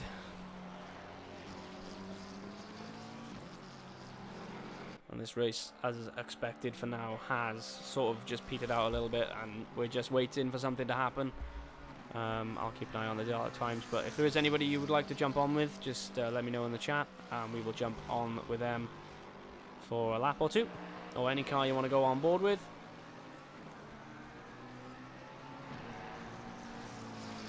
I'm currently watching Jan de Jong. I'm just keeping it nice and tidy for the time being. He is lapping well. 5.1 the gap to Rojovic last time across the start-finish line. So let's see where he can go. 5.2 this time around. So half a second faster last lap was Robert Jan de Jong faster than Roglic, so we may get a battle towards the end, potentially. But here is our race leader and championship leader, or championship winner as it stands. Correct me if I'm wrong, but I'm pretty sure he is the PCDC champion at the moment for Season 7. Is it Season 7? I can't remember. I think it's Season 7. But either way, Vincent Erbrick is the current championship leader as he laps Davenport, who is P7, and that's nothing short of impressive. I know we've had a couple of retirements, but he did start right at the back. Did Davenport, and Domi Person's only around the corner from him. You see Domi there at the bottom of your screen, and Davenport at the top. So is that a battle that we're going to see towards the end? Let's check the lap times as they cross, or when they cross the line. But yeah, Vincent Erbrick, the machine that he is. Here he comes now across the start-finish line. I just want to see the lap times difference between Domi Person and Jake Davenport, and Domi was actually 0.3 faster that lap, so maybe a battle that might happen towards the end, but not so sure. But I tell you who is gaining big time on the car in front of him is Ryan Daniels. Almost a second faster on the previous lap, only 1.7 behind him, so Ryan Daniels would try his best, even with that big shunt, to get into 10th place in the race. And in the background we have Arnsman running a little bit wide, or at least it looked wide from that camera angle. Maybe not, but it did look it. And Ryan Daniels is quite disappointed for him, but luckily he's still in the race. Obviously he would have lost all his points for changing cars, but it's not about that. It's all about the race, the here and now. He had no championship to worry about anyway, so he thought, why not get a bit of testing in. It's like a free test before the next season starts for PCDC.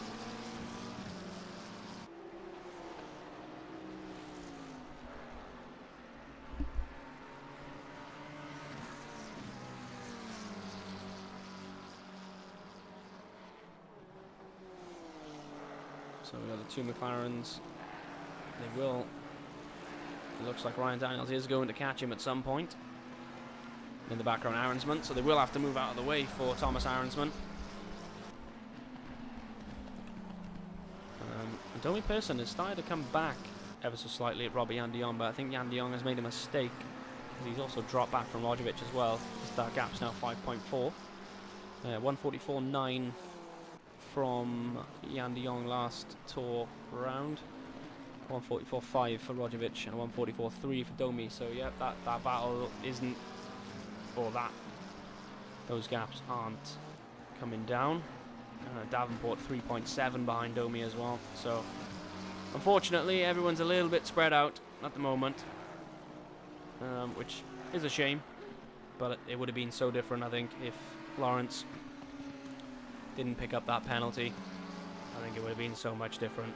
Obviously he did undercut Vincent Erbrick as well, and the winner of the race between those two, especially with Jordan Wansink being out, definitely would have won the title.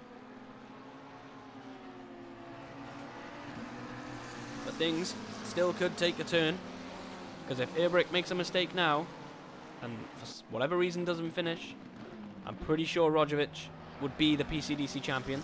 So I'm not trying to hype anything up here, but there is always the chance. With 19 minutes to go, there's the chance that Roglic could still be the PCDC champion. And Ryan Daniels is going to go into the gravel. Is he going to keep it together? Yes, he is, just about. A little bit all over the place there for Ryan Daniels. Not having the greatest of races. He will say so himself, that either he's never going to drive the McLaren again, or he just had one of those days. We'll have to wait and see. But the gap between Robert Jan de Jong and Roglic has come right down. Roglic was 3 seconds slower on the previous lap than his personal, not personal best, but the average race pace that he's been setting.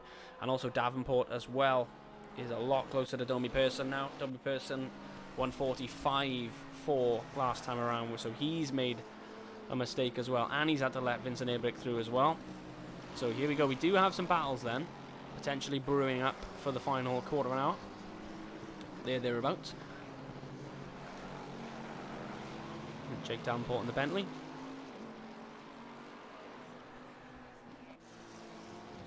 In the AM class as well, so he's currently the AM class leader.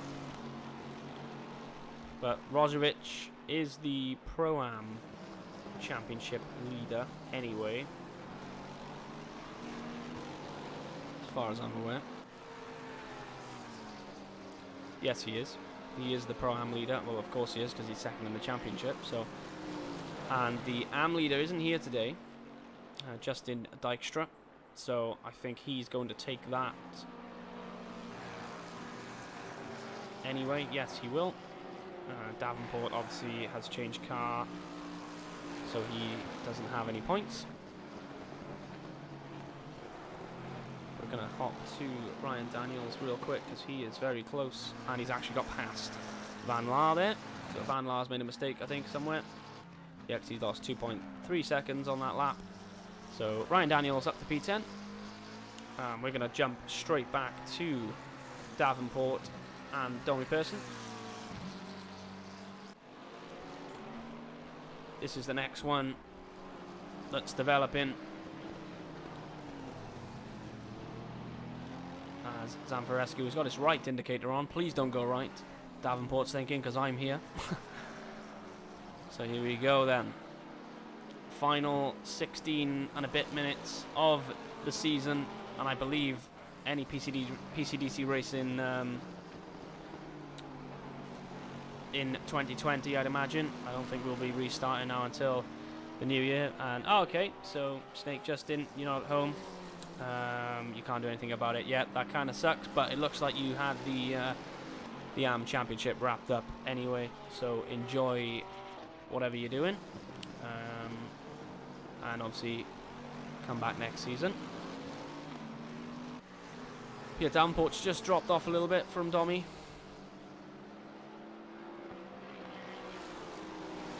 But not by much.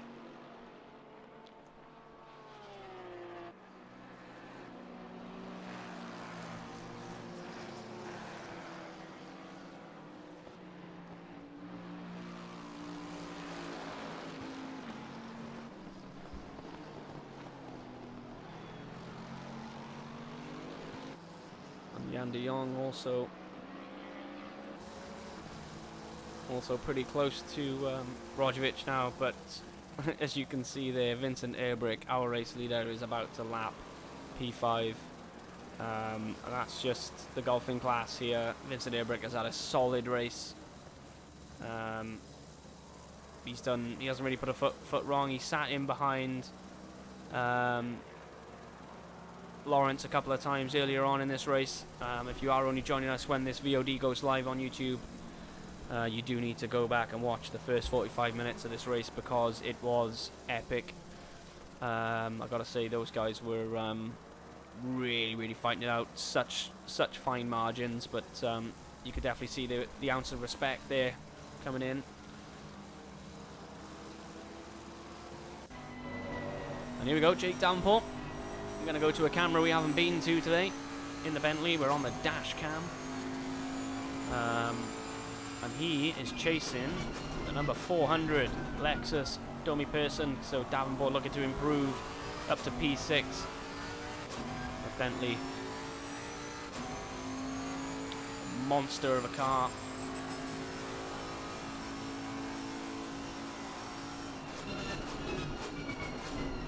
Oh, Domi's gone a little bit wide. So this is going to give Jake Davenport half a chance, is it? No, he's just going to sit back for now. Watch that inside curb. It scares me when I'm not driving it. Well, it scares me when I'm driving, but when you're like sort of watching it from here, it's quite scary. I don't believe there is a schedule for next season. That will be announced in the Discord. So keep your eye on the announcements channel once the coordinators have had a bit of a meeting of what they're going to do for the season. I need to move to Robert Jan de Jong because it looks like he's got past Rojovic, and he has. So we're going to go back here for a replay. Again, sorry for the pause, but we need to take a look at this, and it looks like Rojovic is actually going to make a mistake. I don't know if that was hindered because he had to let Airbrick through or what, but he's made a mistake, and Robert Jan de Jong back to P4. And that's also another risk for Airbrick. He needs to try and get through all the back markers. Well, not even back markers at this rate. He's almost going to lap the other car on the podium, is he? Where is he? Number 12, so maybe not. Obviously, the car in third is number 51. It's just coming towards the start-finish line now, so probably not going to lap that, but let's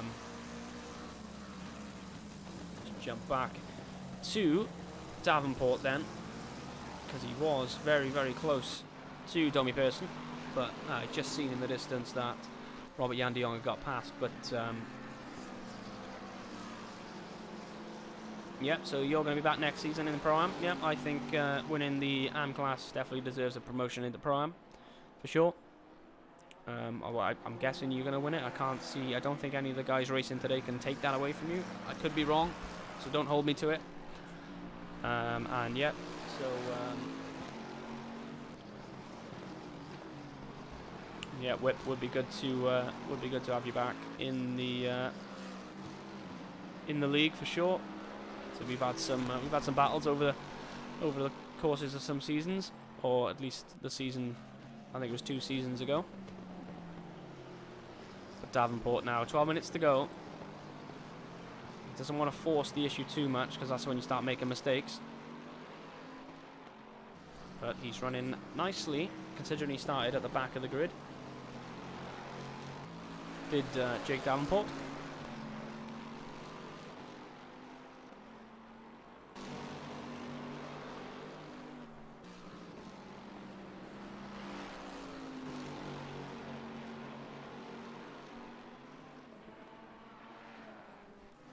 And I'll tell you what we'll do. We're going to jump to the rear wing of Domi Pearson.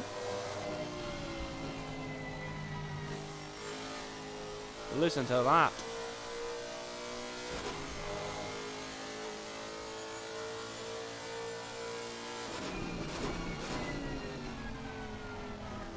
And also, I will try and get some interviews at the end.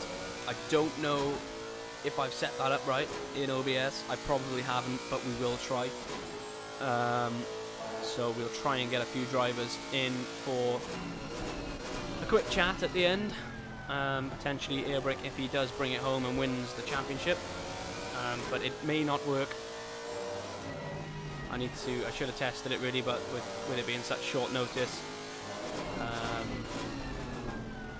I will get one of the drivers in and get you guys in the chat to check the audio levels for me.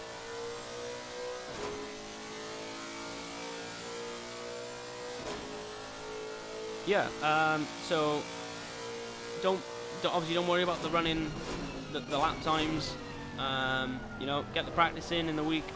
This league is open to all drivers, and of course, if you do need any help, there are some people to help you out in the server, myself included. So feel free to drop me a message on the Discord if you are already a part of it. You can find me under RCI Lysham on the Discord. Obviously, I'm not the usual stream director, commentator, but I have done commentary in other communities and for this PCDC a couple of times before as well. But yeah, it's good to be back. I just enjoy racing this league so much. It's so fun. But Domi Pearson's not having so much fun at the moment as he's going to run a little bit wide there. And here we go, side by side into the hairpin. Domi's got the inside line. 2 big cars here.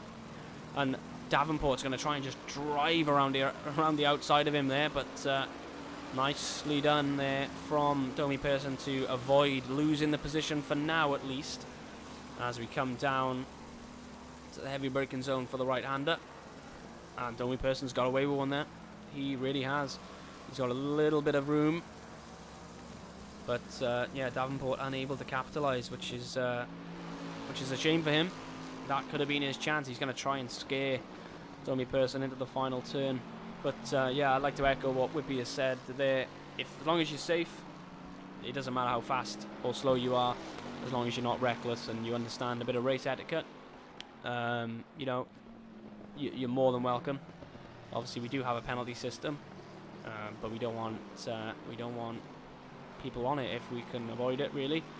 And today, so far, we didn't catch lap 1. You know, because obviously there was so much going on at the front. But I'm sure if there has been any incidents, obviously just report them. You know, we don't want arguing between drivers. We just want it reported, let the coordinators deal with it, and we'll obviously go from there. But 8 minutes left of the PCDC season. But Jake Davenport needs to get past Domi Person to improve the P6, and that'll be a pretty good run for him. He started 19th, and to finish P6, you know, that's fairly impressive, you got to say.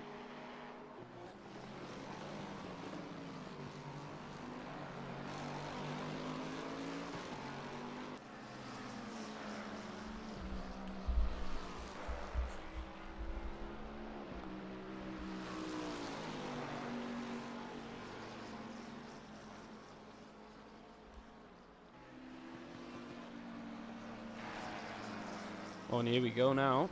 Davenport's got the inside. He's going to be brave there. He's going to squeeze that Bentley through, though. Domi Person didn't fancy fighting that one out around the yellow curb of doom.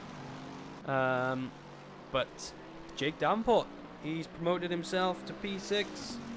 He's got to be over the moon with that. So, well done, Jake Davenport, P6. He's run well today in that Bentley.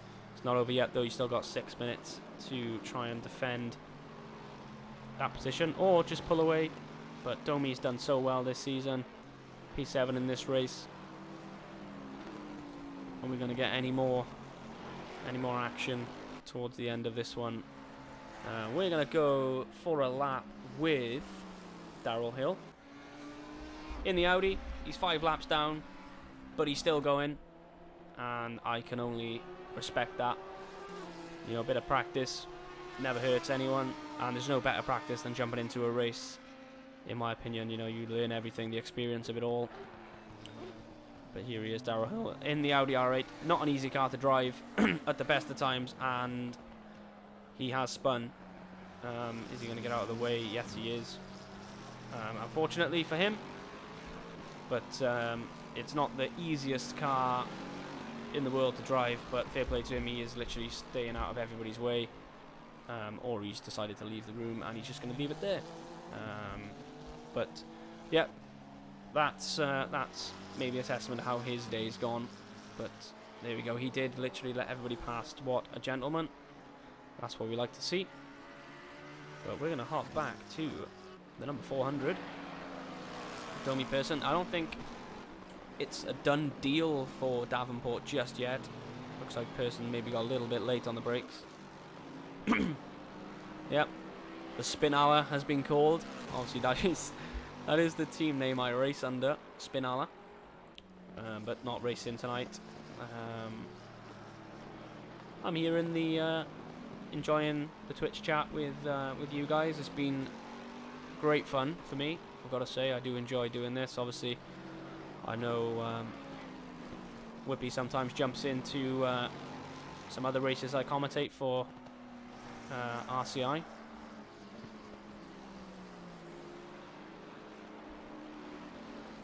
So always nice to have you in the chat.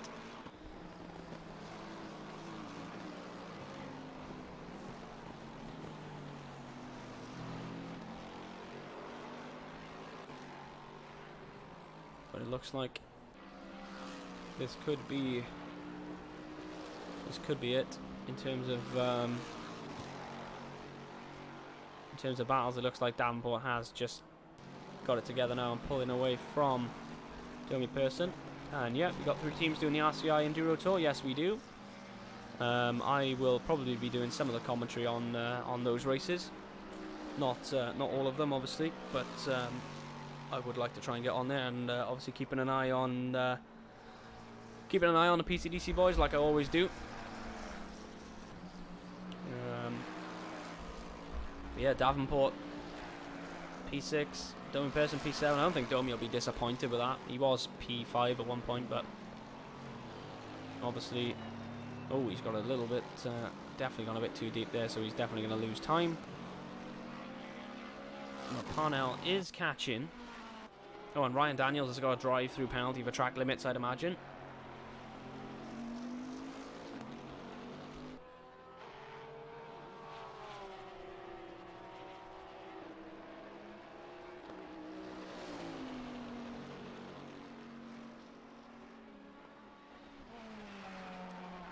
So, is that going to lose in position to Van Laar?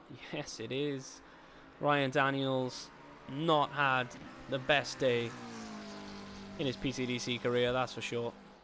He's going to be disappointed with that. Obviously, he had a drive-through, and he's already stopped. I should have clicked onto that, but no, there we go. He has left the building. Ryan Daniels out of the race. And we've only got 12 drivers left, which isn't ideal, not necessarily what we want to see. But it is what it is. I don't blame them. His race is pretty much over at that point. But he would have had P11. But, you know, if he doesn't want to race, he doesn't want to race. And Simon Voserick, then, he's got 2.5 minutes to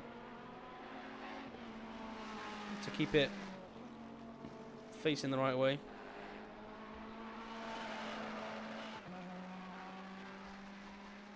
Doing a good job in the Ferrari. I'd have been there in the Ferrari tonight if I decided to race. I didn't. I wasn't actually planning on racing, and obviously Husky, something came up with him, so I thought we'll give the stream a go. And I hope you've enjoyed. I hope it hasn't been too boring for you. I'm trying my best. So thank you all for joining into the stream. And if you are new here, just drop us a follow as well. I'd be much appreciated. And we've only got 90 seconds left of the PCDC season.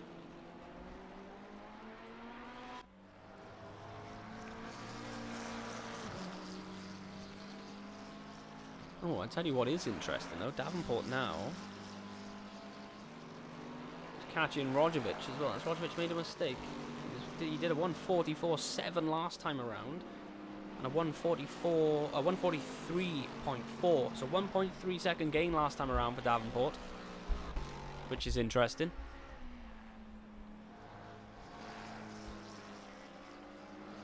Is he gonna take this away from him?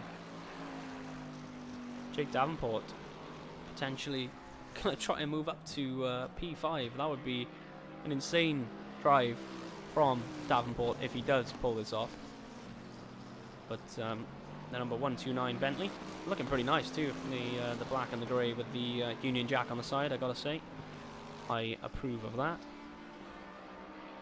Only 7 tenths now, and Parnell only 5 tenths behind Anderson as well. So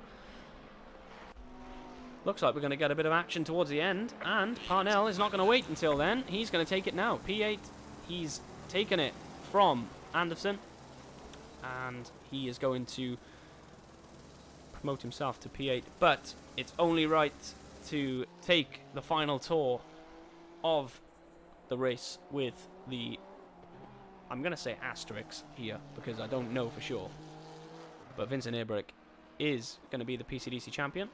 He needed 25 points. Oh no, he needed 13 points to beat Wansink. He's getting 100. Wansink isn't getting any, or if he is, he's going to get not a lot. So, in my eyes, or in my small brain, that Vincent Ebrick is the PCDC champion. So let's wait and see how that pans out. Obviously, I won't confirm anything here on the stream because I don't know if for sure. But I'm pretty sure he is. He might know that. He might know that. He might not. I don't think he... You know, he's just been flawless again today. It could have been so different if Marcus Lawrence didn't pick up the... the stop-go. Could have been so much different because he did undercut him. But here he goes. Vincent Ebrick. 2 corners to go. Avoid the yellow curb, my man. And he has. He's got the penultimate corner to go. And the hazard lights are already on as he takes it nice and easy, does Vincent Ebrick. And here he is, I believe, the PCDC champion and today's race winner of the finale, Vincent Ebrick, and he is happy with that. Look at him. He's got the flashes on. He's pretty happy with himself for that one. And Thomas Aronsman as well. A couple of corners to go. But we are just quickly going to jump to Davenport, because I believe Davenport's just coming around the final turn as well, and he isn't going to get it done. He isn't going to get it done. So Aronsman is going to cross the line P2. Robert Jan de Jong P4, Rojovic P5, Davenport P6, Domi Person P7, and Parnell managed to get past Anderson as well. So Peter Parnell is going to come across the line to finish P8.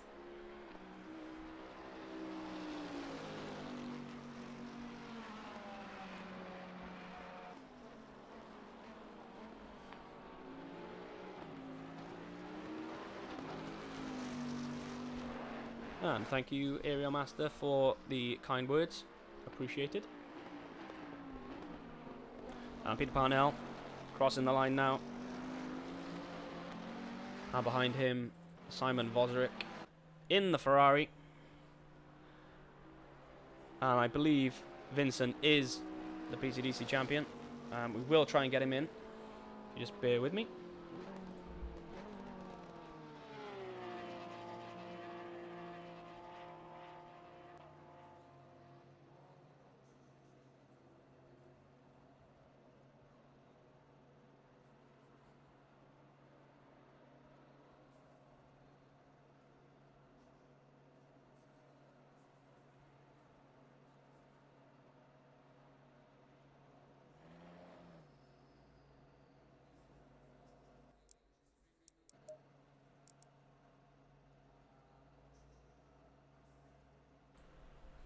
So, there we have it then. That is the end of the season and the end of the 90 minutes of Kyalami here today.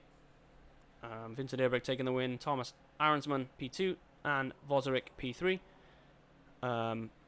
Great, good drive from them to get the podium positions. We will try and drag somebody in to see if we can hear them.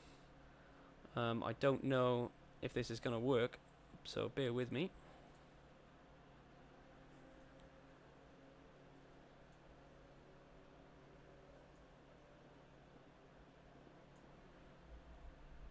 Hello, Vincent. Hello. How are you? I just need to check that you are coming through. Yep, can you hear me? Hello? Yep, I think we can hear you. So, I believe that makes you the PCDC champion yet again. A pretty solid race, so congratulations for that. The first half of that race was pretty intense, wasn't it? Yeah, it was a crazy race. I'm really tired from the day and from it now. And I had to really manage it not to make a mistake because I was so tired. But what an awesome battle at the front there. It's been a while since we had such a competitive race at the front in PCDC, so excellent stuff. Yep, no, it was very exciting to watch, and I just noticed that you just kept slotting back in, just waiting for something to happen, and then when eventually Lawrence got past Aronsman, you slipped into the lead as well, but obviously it could have been a bit different if Lawrence didn't pick up the stop-go penalty. Were you quite relieved when you seen that, or disappointed that you weren't going to get to fight for the win? Relieved because the race was so long, and if I had to fight hard for another 45 minutes, then that would have been hell. But yeah, shame about that. I'm sure we would have had a great battle if not for that stop and go. Yeah, I think so as well. But like I say, I'm pretty sure that makes you the champion this season. So well done, and we will see you next season for sure. Yep, for sure. Yep. All right, thank you very much. Cheers.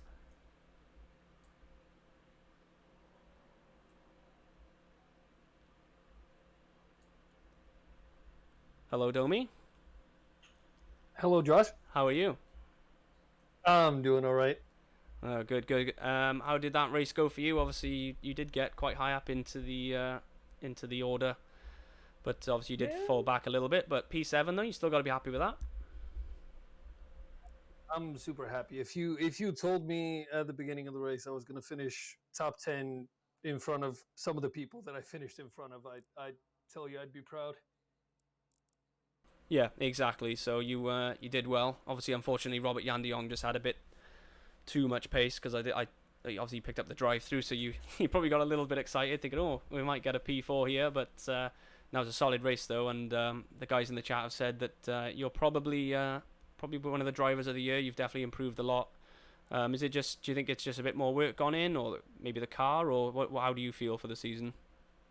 It's absolutely the car, and I actually kind of want to use this as a platform to petition the mod team to just ban the Lexus, because I've done basically less than an hour of practice for every race in this car, and like I've been beating people in real cars, and that should just not happen. Like this thing is just way too easy. Okay, fair enough. But no, at least you're honest. You do think it's the car, but obviously, nonetheless, you still put it in the right places at the right time. So well done for that. And obviously, you'll be back next season. So we'll wait and see when that gets underway. But yeah, so congratulations for the season. I think you finished pretty high in the championship, actually. I'm not sure exactly where, but nonetheless, well done. I mean, coming in, I was P5, and I don't think I've lost a spot to anybody. So like, yeah, I couldn't ask for better. No, and also with Lawrence dropping out as well. You may have even jumped him because I don't think you were too far behind him. So obviously wait and see when the standings come out. But yeah, well done, Domi. Yeah, that would be the most ironic twist of fate possible if I did jump him in there. Yep. But yeah, thanks a lot. Well, yeah, all right. See you later. Right, so there we have it. That is all we got time for. Thank you very much for joining in and having a good time in the chat with me. Thankfully, we're done now for at least this year. And hopefully you enjoyed the stream as much as I did. And I will see you soon. Maybe we could make this more of a regular thing. Me and Husky could do this a bit more often. Am I ready to give up the racing yet? Probably not, but we'll wait and see. But thank you very much, everyone, for joining in, and we will see you in the new year.